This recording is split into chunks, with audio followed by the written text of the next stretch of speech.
2024 সালে ইউরোপীয় ইউনিয়ন দেশগুলোতে বাংলাদেশিদের আশ্রয় আবেদনের সংখ্যা রেকর্ড পরিমাণে বৃদ্ধি পেয়েছে।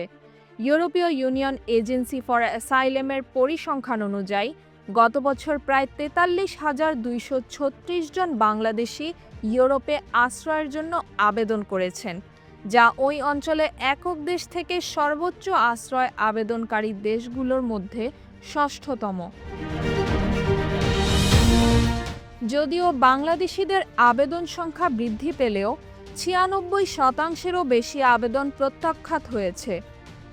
2024 সালে ইউরোপের বিভিন্ন দেশে মোট 23,003 জন বাংলাদেশি প্রথম 6 মাসে এবং বাকি 20,233 জন দ্বিতীয় 6 মাসে আশ্রয়ের জন্য আবেদন করেছিলেন।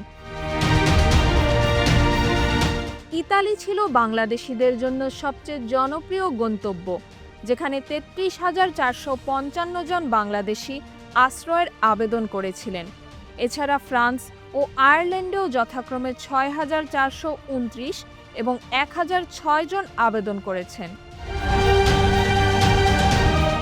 যদিও আবেদন সংখ্যা বাড়ছে, তবুও বাংলাদেশিদের আশ্রয় অনুমোদনের হার খুবই কম, যা 3.9% দাঁড়িয়েছে। তাহমিনা রহমান হাফসা, ঢাকা ওয়েস্ট।